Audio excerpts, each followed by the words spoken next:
Good day mga ka-rigs, nagbabalik na naman ang buhay rigging. Ito mga ka-rigs, nabiyayaan na naman kami. Dito kami ngayon sa Calmery 2, Calamba, Laguna.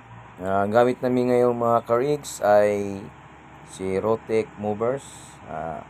Yung may tinta sama kami na forklift, sarili namin. Dun ginamit dun sa EPIP, may project rin kami kaya nagrenta muna kami sa business partner namin, yung supplier namin na forklift.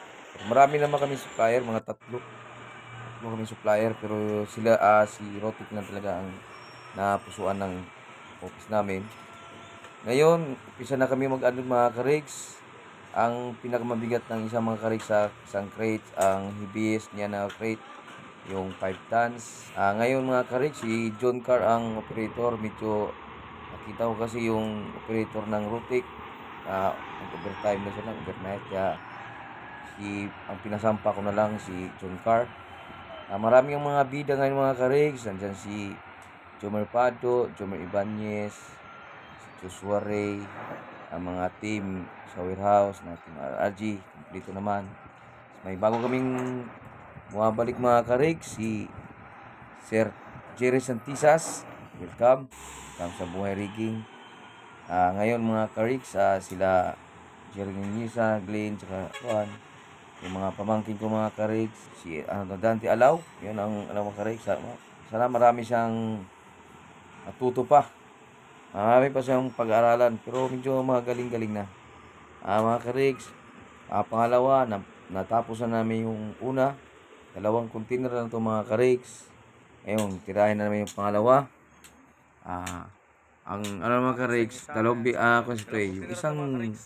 yung isang container ay ibaba namin, pero ang crate, yung isa naman baba lang, direct ay pasok, hindi kasi ang crate. Kaya ganun ang namin ngayon mga ka-rigs, scope namin, trabaho namin. Kumita lang mga ka-rigs ng tama-tama lang pambigas-bigas. Ito naman yung buhay namin mga ka-rigs. Parang lang to, yung buhay ko rin namin dati na pag may huli, may kain. Ganito rin kami mga ka-rigs. Pag walang huli, pag walang project mga ka-rigs, ay standby lang muna kami. Kaya ang trabaho namin mga ka-rigs, ko lang. Tapos biyayaan na lang ng para marami namang mga ganitong trabaho mga ka-rigs. May nag-umpisa na rin, may dami ko ng mga kapwa kong kasamahan dati, nagbukod na rin sarili na rin sila, sariling company, naggawa na rin sila. Good luck kayo mga kabuhay rigging, na lakasan na ng loob, tibayan ng mukha, yung kapalan ng mukha.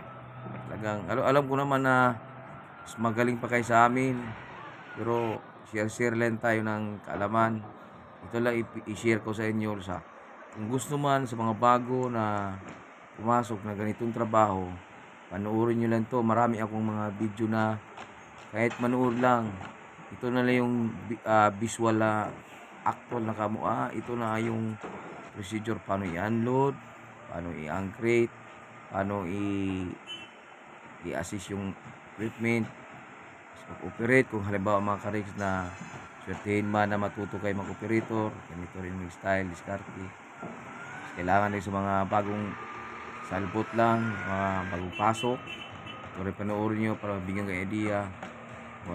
Ito na mga ka-rigs ay pinaka last na namin titirahin. Direct na namin itong ito yung pinakamabigat yung makina, yung main niya mismo makina. Bali, pag 5 tons mga ka-rigs, tricks na ito mga ka-rigs, pag 5 tons na bigat ng makina, gumamit ka na ng 10 tons. Kasi pag 7 tons ang gagamitin mo dyan, kaya naman siya. Kaso sa sobrang, alam mo na, matagal na yung forklift natin, may kailangan natin mag-take advantage tayo na 10 tons na lang.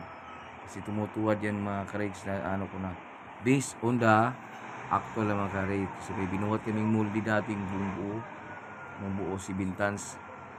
Counterweight pa kami sa mismong forklift sa ikwitan. Kaya para maibaba lang.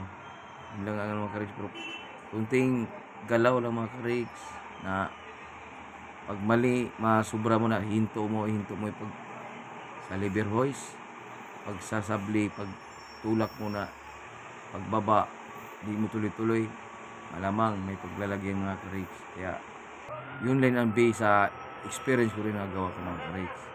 Dahil kailangan pantay lang yung mga ka-rakes, mga fork, pag magsuro, pantay lang, para ang level niya sakto lang. Kasi nandyan naman sa may load chart, may chart naman din yung forklift mga ka-rakes, same line din yan sa rigging. Meron din siyang pag mixing ka, mahina.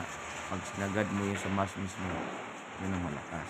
Kaya mga ka-rakes, ito na mga tips ko mga ka-rakes na sana may na aral sa akin mga ka-rakes, sa amin, sa buhay team buhay rigging. Alam ko na marami sa lahat ng nag-umpisa nagtayo. Ingat kayo mga ka-rakes. Bye.